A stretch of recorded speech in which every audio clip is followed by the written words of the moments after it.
Dentro de los eucariontes unicelulares vamos a tener varios grupos que son tanto de vida libre como parásitos. Se debe recordar brevemente que el origen de las células eucariontes inicia por los procesos de endosimbiosis, donde varias células se alimentaban de otras, por ejemplo, en las bacterias, y con el tiempo fueron retenidas dentro del cuerpo de una de estas células.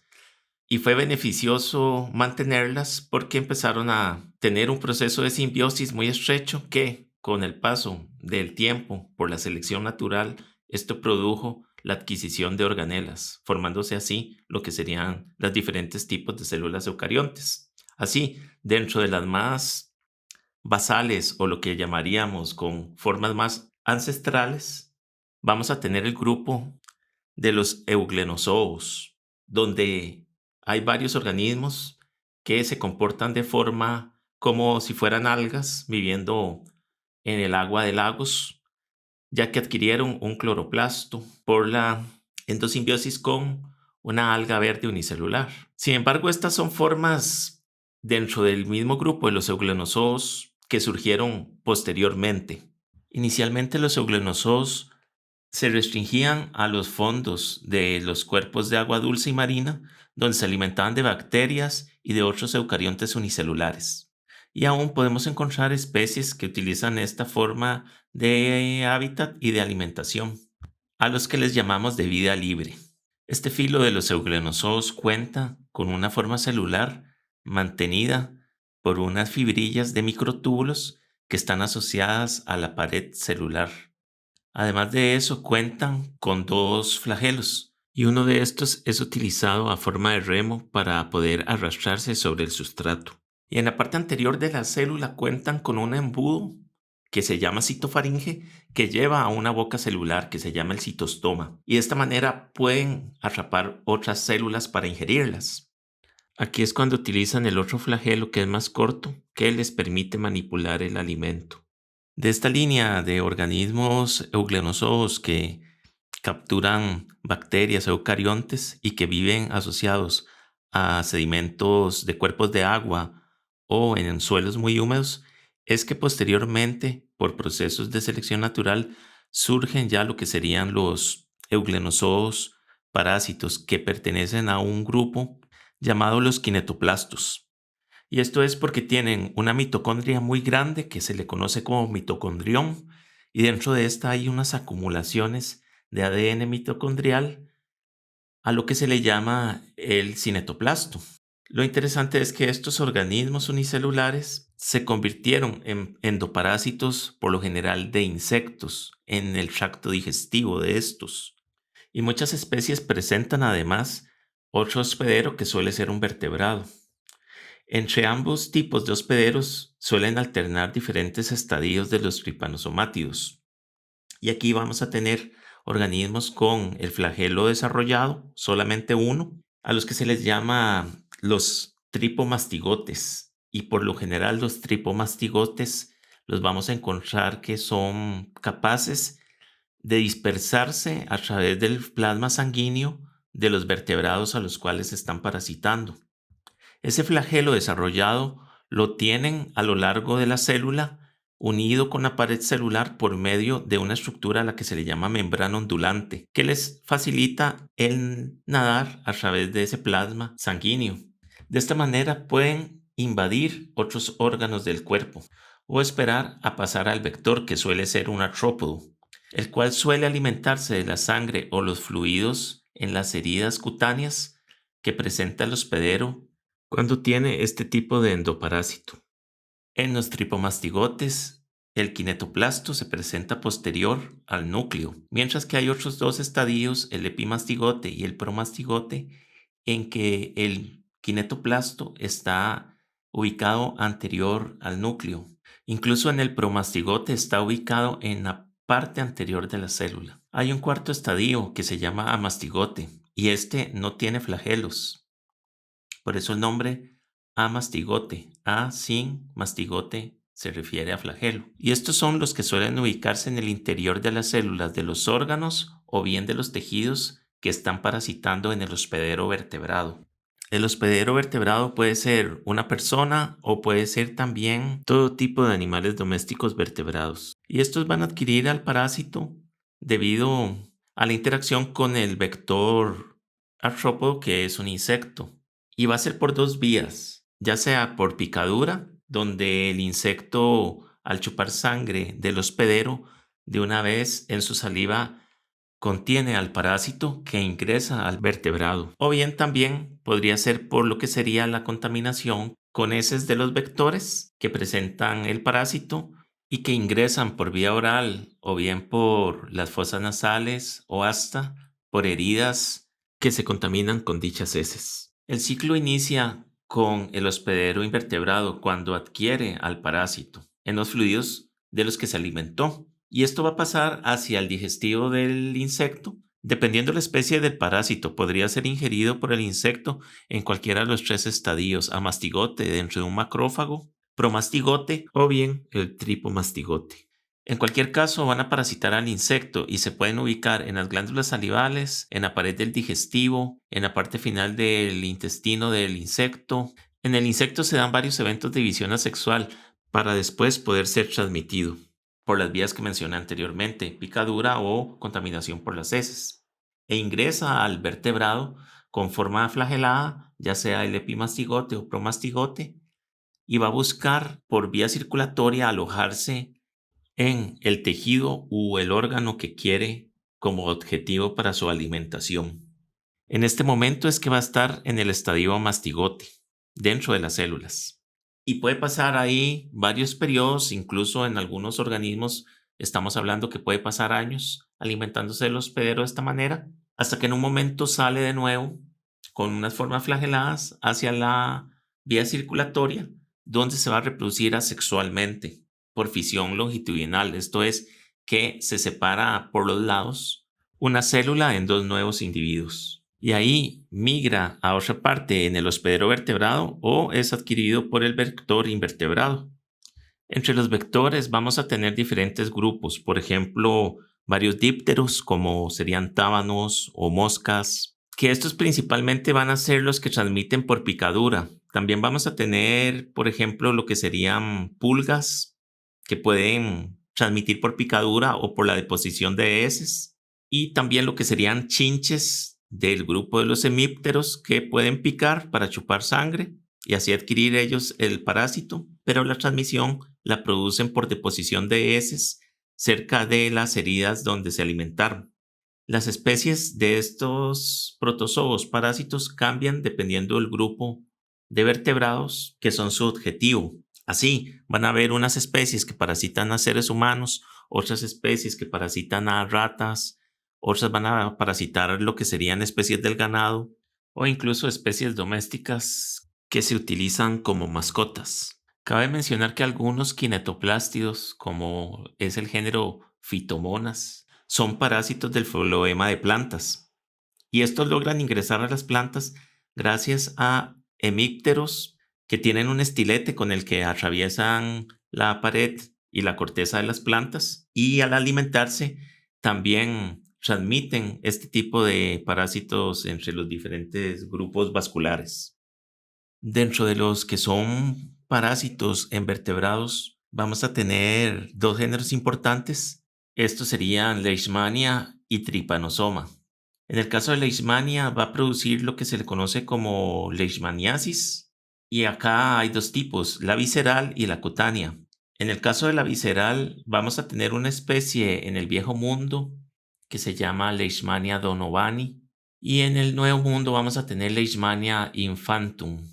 Cada una de estas en esas zonas geográficas es dispersada por unos mosquitos de diferente especie. En África y en Eurasia, la especie del vector es del género Phlebotomus, mientras que en América el género es Luxomia. En estas especies, los vertebrados pueden tener los estadios amastigotes de la leishmania dentro de los macrófagos del sistema inmune que están alrededor del cuerpo. Y cuando la mosca pica, adquiere estos macrófagos y esto va a migrar hacia la parte de la faringe de la mosca, donde van a convertirse en promastigotes. y van a ser tal cantidad que van a impedir un poco la habilidad de la mosca para alimentarse. Al paso de una semana alrededor, esta va a picar de nuevo a un vertebrado, transmitiéndole los promastigotes. Y en el tejido del vertebrado, una vez dada la picadura, los macrófagos del sistema inmune van a fagocitar a estos promastigotes, pero no los van a poder eliminar.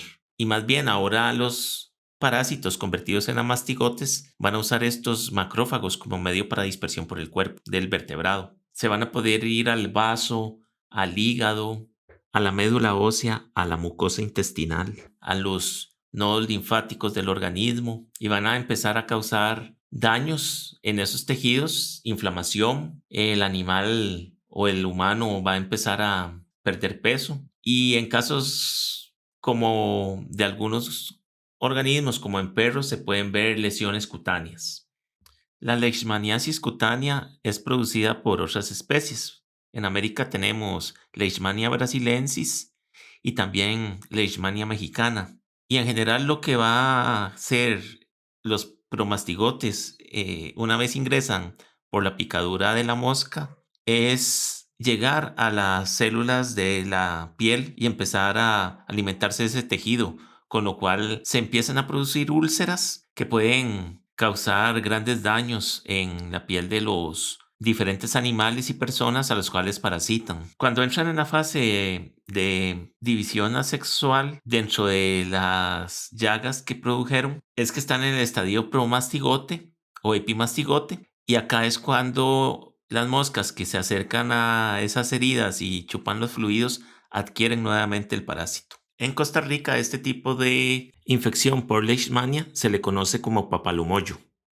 Lo que sería ya el otro género, Trypanosoma, todos los tripanosomátidos, vamos a tener dos principales enfermedades, una presente más que todo en lo que sería la zona de África, aunque también se puede presentar en América y va a causar un problema de salud en los animales que se llama nagana, principalmente lo que son rumiantes. Aquí tenemos lo que serían las especies de Trypanosoma congolense y Trypanosoma brucei. Y el vector en este caso es una mosca del género Glossina que chupa la sangre del ganado o los rumiantes silvestres.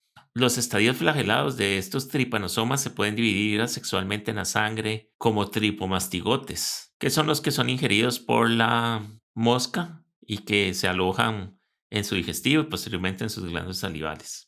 Hay unas especies que se llaman Trypanosoma gambiense y rhodesiense, que van a causar en humanos una enfermedad muy parecida a la que causa Trypanosoma brucei en ganado. Van a afectar de tal manera el sistema nervioso de los humanos que el hospedero cae en un estadio de coma que puede llevar a la muerte. Pero esto se da en la zona de África. Hay otro tripanosoma que se conoce como Trypanosoma vivax, que también es transmitido por moscas y que se presenta en África como en Sudamérica, causando enfermedades en lo que es caballos, búfalo, ovejas, cabras, y produce hemorragias en las zonas mucosas y en las capas que recubren los diferentes órganos en el cuerpo de los animales. Es una especie que tiene los tripomastigotes muy desarrollados y de un nado muy activo, y por eso el nombre de Trypanosoma vivax.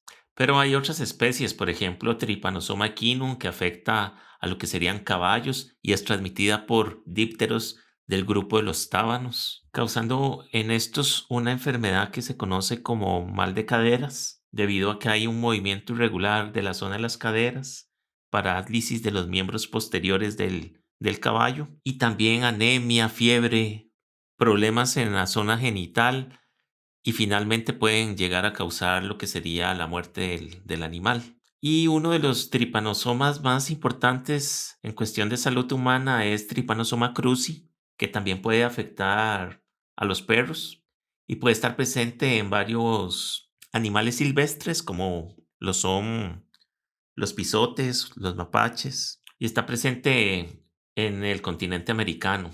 Y este es transmitido por chinches del género Triatoma o Rhodnius. Y en estos, en el vertebrado va a estar como amastigote en los tejidos, diferentes tipos de tejido nervioso, tejido cardíaco, músculo liso, y empiezan a dividirse asexualmente dentro de la célula, alimentándose de los fluidos de estos tejidos hasta un punto en que la dañan, la abren, y cada uno de estos va a salir y convertirse en un promastigote que va a empezar a circular por el fluido sanguíneo. Pero se van a convertir también en este punto en tripomastigotes que pueden nadar por el plasma sanguíneo. Y cuando son ingeridos por la chinche, es que se multiplican asexualmente. En algún momento en el digestivo de la chinche van a pasar a sus heces. Y cuando la chinche está alimentándose del hospedero vertebrado, chupándole la sangre, también suele defecar y entonces esas heridas se tienden a contaminar, ingresando de esta forma lo que sería el parásito por las fosas nasales, orales o estas zonas de abrasión.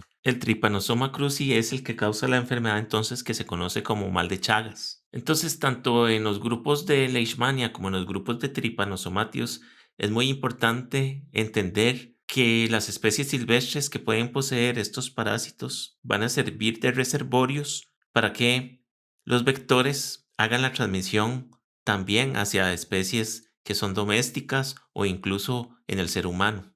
Después otro gran grupo de organismos dentro de los protozoos son las amebas.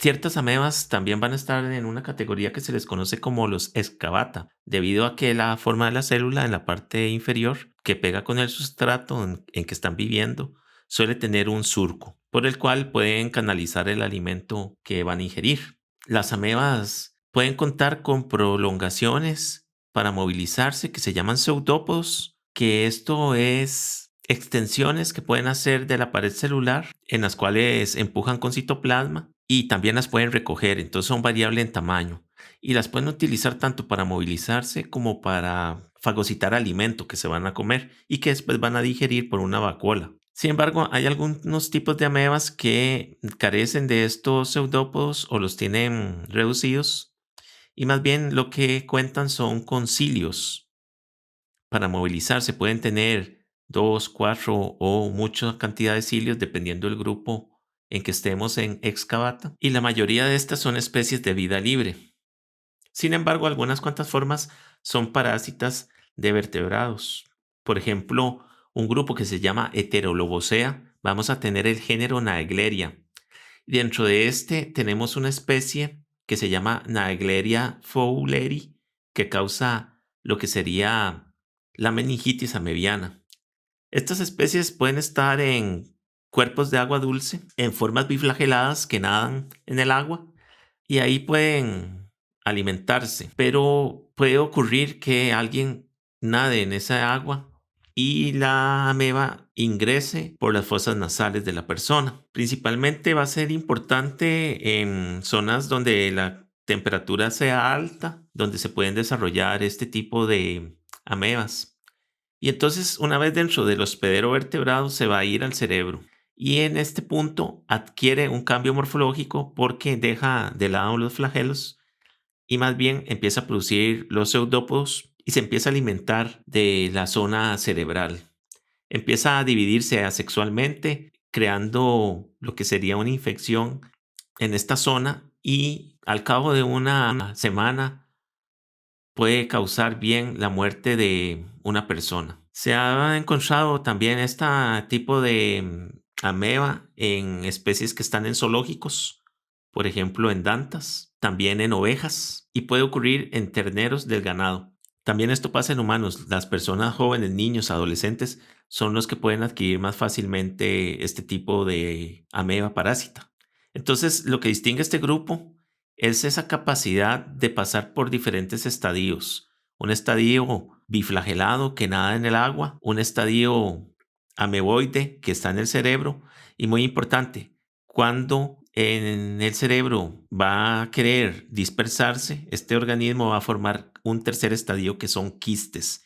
El quiste es una cubierta hecha con proteínas que va a proteger al cuerpo de la célula y que le va a permitir llegar al siguiente punto en su ciclo de vida. En el caso de organismos infectados, lo que vamos a tener es la salida de mucosidad por las fosas nasales, donde van a venir los quistes desde la zona cerebral. Y esto va a llegar a los cuerpos de agua y es ahí cuando de nuevo empieza el ciclo de la ameba, porque el quiste al llegar al agua va a eclosionar y va a salir el estadio biflagelado. Después tenemos un gran grupo de amebas también con un surco ventral y muchos estadios biflagelados o pluriflagelados que suelen ser tanto parásitos como comensales.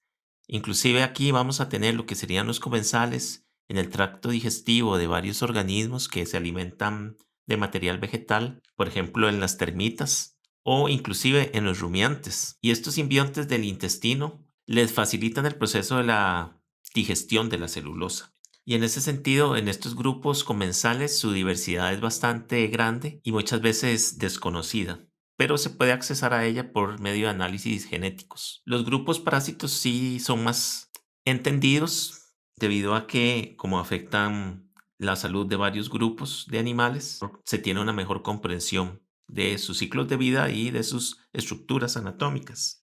Entonces a estos grupos se les llama leucozoos o diplomonados y vamos a tener ejemplos como Giardia, el género Giardia, que vamos a tener casi que una especie de Giardia específica por cada grupo animal al cual parasitan. Son amebas que tienen una forma redondeada en la parte anterior y que se va haciendo puntiaguda hacia la parte posterior de la célula. Y en la parte posterior pueden poseer varios flagelos, por lo general 8. Suelen ser especies con 2 núcleos y el aparato de Golgi suele estar bastante desarrollado. Incluso hay unos elementos duros que les dan sostén a la forma celular. Y van a ser parásitos del sistema digestivo de los vertebrados. Van a ubicarse en el intestino delgado por lo general. Y en esos espacios, al haber una cantidad de oxígeno bastante pequeña, muchas de estas amebas han reducido su mitocondria a una estructura que se llama mitosoma, donde ya no utilizan la mitocondria para la respiración. Entonces muchas de estas yardias lo que van a producir son problemas digestivos en los animales. Van a interferir con la absorción de las grasas y lo que vamos a tener es la producción de diarreas en los hospederos que los van a debilitar. Y en parte esto se debe a también la sobrepoblación del parásito en el intestino delgado y que suele pasar al intestino grueso. En el intestino grueso es donde forman los quistes. Una cubierta va a cubrir a cada célula de Giardia y esta va a sufrir un proceso de división asexual dentro del quiste.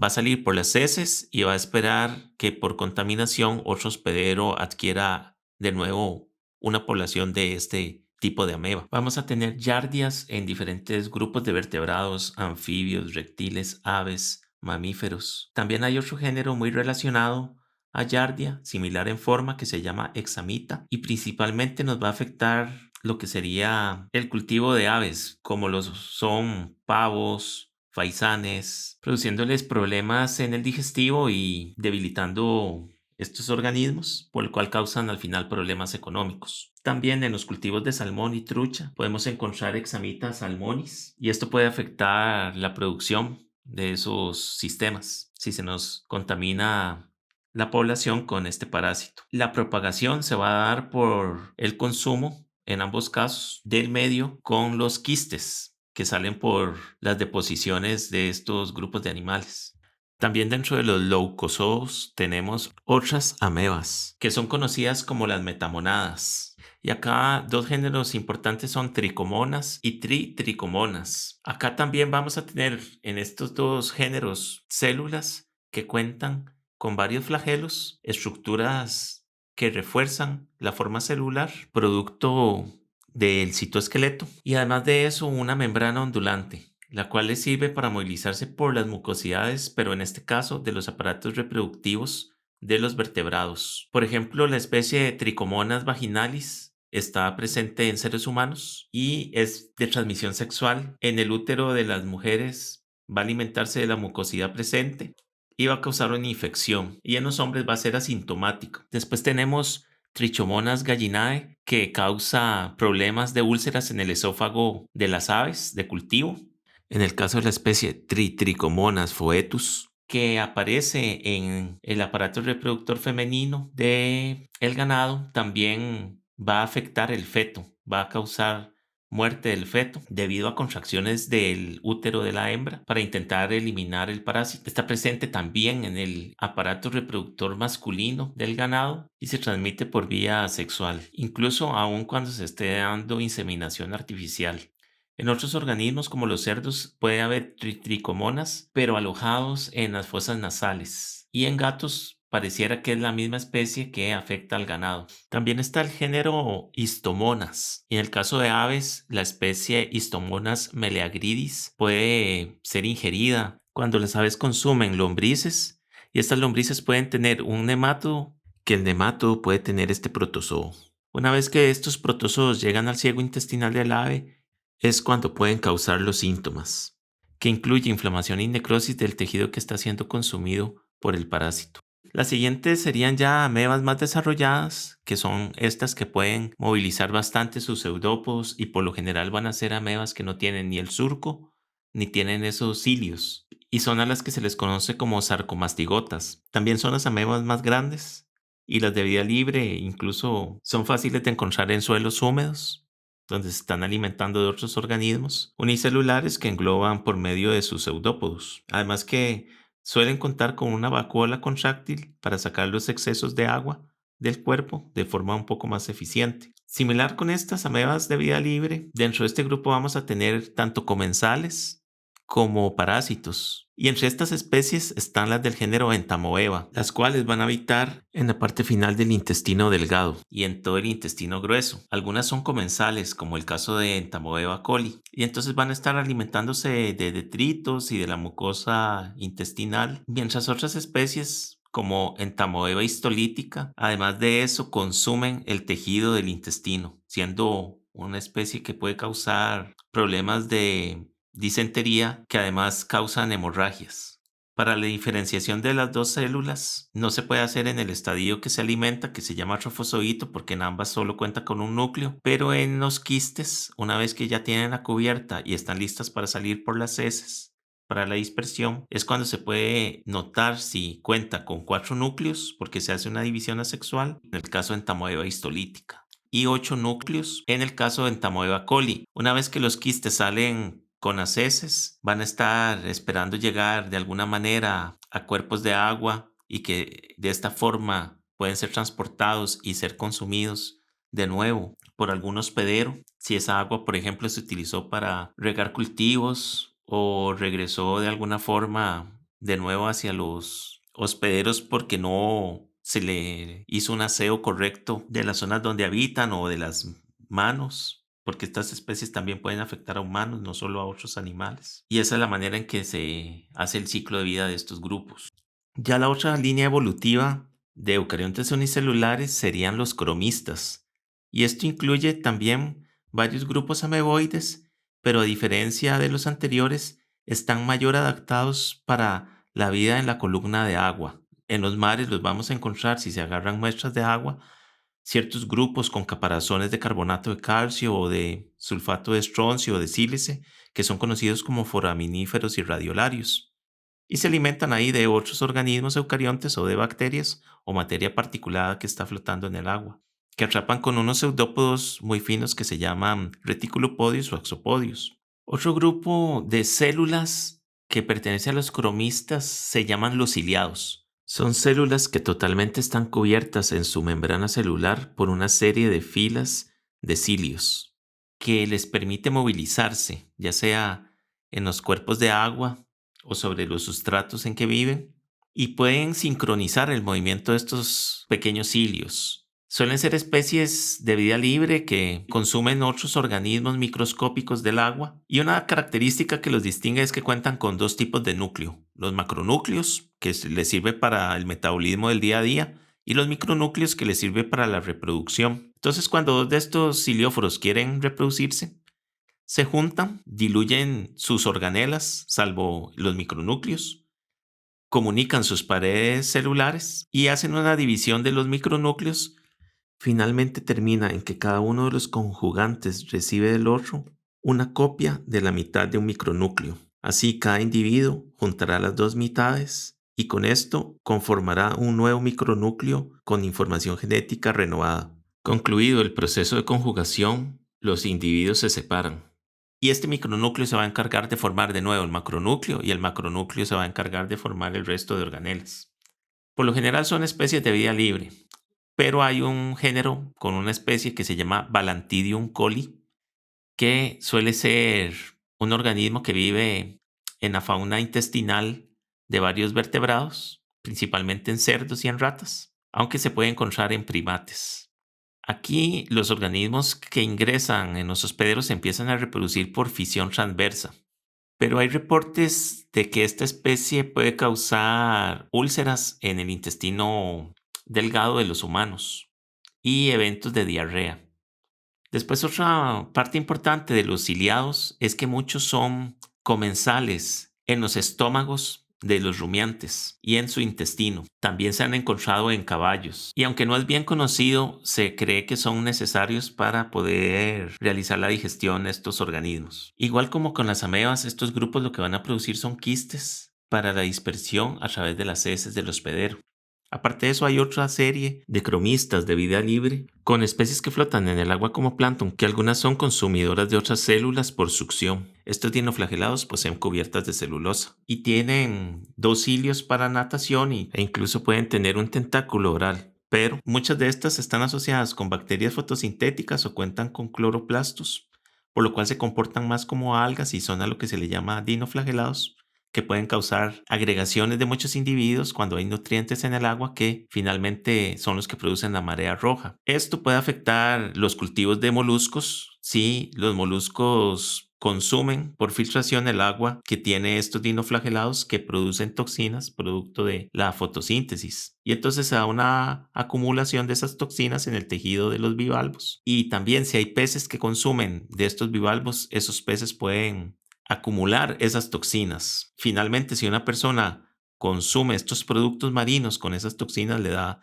una enfermedad que se le llama ciguatera, que es una intoxicación por marea roja. Y el último gran grupo de eucariontes unicelulares que suelen ser parásitos de vertebrados es el de los apicomplexos, que pertenecen al filo Myozoa, igual que los dinoflagelados, pero los apicomplexos, en lugar de permanecer con un cloroplasto para la alimentación de forma autótrofa, en algún punto en su historia evolutiva lo perdieron.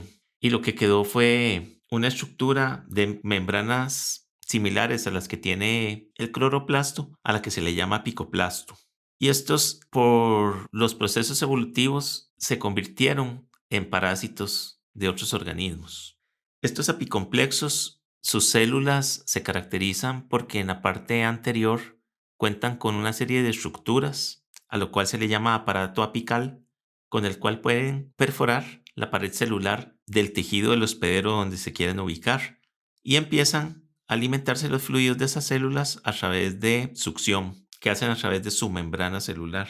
Aquí vamos a tener una variedad de géneros y los que principalmente afectan vertebrados son los que se les llama coccidios. Estos entran en ciclos de división asexual varias veces en diferentes tejidos del hospedero vertebrado, incluido en algunos casos los glóbulos rojos, y en algunas especies pueden tener un vector que es un insecto, por lo general un mosquito. Uno de los más conocidos es Plasmodium, que va a afectar los glóbulos rojos en humanos. Y entonces una infección por Plasmodium ocurre por la picadura de un mosquito del género Anopheles que inyecta en la sangre del hospedero, cuando el mosquito se está alimentando, una serie de estadios de dispersión que se llaman esporozoitos. Estos esporozoitos van a buscar células a través de la circulación sanguínea, llegando al hígado, y ahí se convierten en un estadio que se llama el trofozoito, que va a empezar a alimentarse de ese material interno de la célula del hígado. Empieza a crecer, empieza un proceso de reproducción asexual del trofozoito dentro de la célula, hasta que son tantos y ya consumieron el material de la célula, rompen la pared celular y buscan salir hacia el fluido sanguíneo, donde cada uno de estos nuevos estadios, que se llaman merozoitos, producto de la división asexual, ingresan en un glóbulo rojo. Y dentro de los glóbulos rojos va a pasar lo mismo. Van a alimentarse, a dividirse asexualmente por un proceso que se llama esquizogamia.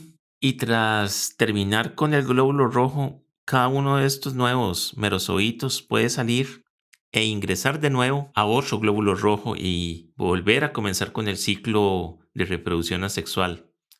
El momento en el que están dentro de los glóbulos rojos alimentándose, al momento en que los revientan y salen, se representa en el hospedero con eventos de calentura. Entonces vamos a tener presencia de calentura alta, bajonazo de calentura. De nuevo, cuando los organismos salen y revientan los glóbulos rojos, se da otro evento de fiebre y en ese proceso está mientras dure el organismo con la enfermedad. Algunos otros de los que salen del glóbulo rojo van a pasar por un proceso de modificación celular, ingresando en otro glóbulo rojo, pero ahora se van a dividir en células o bien masculinas o bien femeninas, a los cuales se les va a llamar gametos.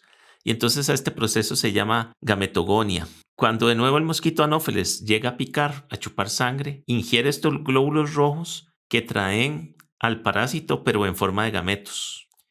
Y la fecundación se va a dar dentro del intestino del mosquito. Y los cigotos van a pasar por las paredes del digestivo y al llegar al estómago penetran la pared del digestivo del insecto y ahí empieza un proceso de reproducción asexual que se llama la esporogonia. Cuando se forman bastantes de estos individuos, que se llaman los esporozoitos, se van a acumular en las glándulas salivales del mosquito y el mosquito no va a picar de nuevo hasta que tenga suficiente cantidad de estos esporozoitos en sus glándulas salivales. Entonces, de cierta manera, el parásito controla la actividad del hospedero invertebrado. El ciclo iniciaría nuevamente si este insecto pica a una nueva persona. A esta enfermedad que causa el plasmodium en la sangre es a la que se le conoce como malaria o paludismo. Vamos a tener casos de malaria no solo en humanos, sino también pueden estar en otros primates, en roedores, en aves, en reptiles. Y en el caso de la malaria de aves, antes de entrar al hígado, tiene un estadio en lo que sería las células del sistema vascular. Esto es el recubrimiento de los vasos sanguíneos y en el corazón. Un género que produce una situación muy parecida a Plasmodium, pero en lo que sería el ganado y otros animales domésticos, es el género Babesia, el cual es transmitido principalmente por la picadura de garrapatas y es a lo que se le llama la fiebre de Texas o piroplasmosis bovina, causando calentura, anemia, y de esa manera pueden desgastar al hospedero. Esto se ha encontrado en diferentes partes del mundo con diferentes especies del género Babiesia, siempre transmitidas por garrapatas. Puede estar en ganado del tipo vacuno o en caballos, en ovejas, en cerdos, lo mismo que en perros y en roedores. Otro género importante de mencionar es Toxoplasma, el cual principalmente está presente en felinos, tanto salvajes como domésticos como lo son los gatos. No todos los individuos presentan este parásito, pero en los que los tienen pueden ocurrir diferentes vías de transmisión. Dentro de los mismos gatos, el parásito se va a desarrollar a través del intestino y en la parte del intestino se va a formar por gametogonia los gametos masculino y femenino que se van a unir para formar un quiste que va a salir por las heces. Si los gatos consumen heces de otros gatos con estos quistes, pues van a ingerir de nuevo el parásito, el cual se va a ir a sus intestinos y donde se va a reproducir asexualmente formando los merozoitos. Esos merozoitos van a migrar hacia el intestino, formando unas células en el estadio que se llama esquizonte, que finalmente es el que forma los gametos, formándose después el quiste y cerrándose de esta manera el ciclo. Lo que pasa es que esas heces de los felinos podrían ser consumidas por otras especies, por ejemplo el caso de los roedores. Y cuando ingresa en este hospedero, lo que va a ocurrir es que se va a formar un estadio en el tejido que se llama el taquizoíto, que es de crecimiento rápido y se alimenta. Es el que tiene el complejo apical con el que va a adquirir fluidos del tejido del roedor. Y por ejemplo, si el felino consume de nuevo este roedor, va a adquirir el parásito en forma de taquizoítos que se irán a su intestino y formarán merozoitos. Esa es la otra forma. Pero, por ejemplo, si el que consumió las heces del felino con los huevos fue una hembra, esta podría traspasarle el parásito a los fetos vía la placenta. Y esto puede causar una serie de problemas en los fetos de los vertebrados que hagan esa transmisión. Lo otro que podría pasar es que esos taquizoitos migren del tejido normal donde están hacia otros tejidos donde van a formar unos quistes de reproducción asexual, pero de crecimiento muy lento, que se conocen como bradizoitos. Y la situación es que suelen estos bradizoitos alojarse en el sistema nervioso. Por lo general suelen hacer acumulaciones de estos quistes en el hipocampo. Y entonces esto altera el comportamiento de los hospederos. Por ejemplo, si tenemos un roedor, este va a tener comportamientos más arriesgados de salir en horas del día y tenerle menos miedo a los depredadores, en este caso los felinos. Y esto es una forma en que el parásito logra regresar al hospedero original que tenía, que es el gato. Finalmente, los hospederos como el roedor o cualquier otro animal que consumió las heces del felino y que desarrollan estos quistes del tipo bradizoitos, pueden llegar a caer en coma y finalmente pueden morir. Y esa sería la forma en que termina esa fase del ciclo del parásito. Pero de cualquier manera, siempre la intención es regresar al hospedero felino. Puede ser que también en el felino se desarrolle los crecimientos en tejidos que son los taquizoitos, o que se haga también el crecimiento por quistes, que sería por bradizoitos. Entonces, el ciclo de vida incluye varios estadios y puede incluir estos hospederos alternativos que se llaman paraténicos, y entre estos pueden estar los seres humanos. Entonces, por esta razón, podría ser que una persona se contamine con el toxoplasma, y en el caso de las mujeres podrían traspasárselo a sus descendientes por medio de la placenta. Esto podría darse si primero el felino que está en la casa está parasitado y hay un mal control de lo que sería las heces de los felinos, el aseo. También podría ser que insectos consuman de las heces de los felinos que están, por ejemplo, en sus cajas de arena, y que después esos insectos vayan y depositen sus heces en las mesas o en los alimentos, y que por un mal aseo de esto la persona pueda adquirir indirectamente el toxoplasma. Esto se da también en las especies silvestres, y ahí tiene más sentido pensar de que estos quistes que se forman cambien el comportamiento de posibles presas para que felinos grandes volvieran a adquirir el toxoplasma de nuevo en su ciclo de vida. Después, en muchos organismos rumiantes podemos tener problemas en el digestivo causados por el género Eimeira, a lo que se le llama como coccidiosis fecal, que esto va a producir excrementos con sangre, anemia, y puede llegar a provocar la muerte del hospedero. Lo que va pasando es un ciclo parecido al toxoplasma, en que el rumiante ingiere los quistes que están, por así decirlo, en el suelo, en la vegetación.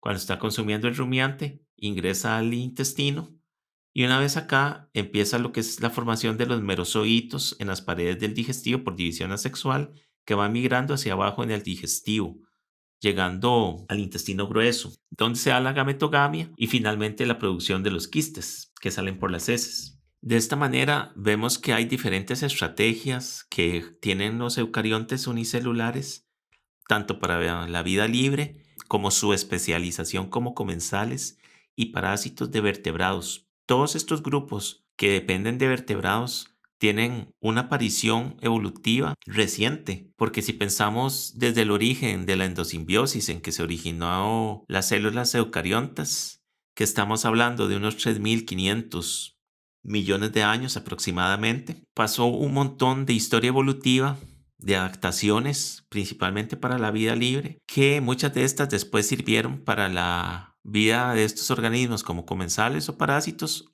y otras adaptaciones tuvieron que ser removidas o reducidas para poder especializarse aún más. Entonces eso también es importante tenerlo en cuenta cuando se piensa en estos grupos.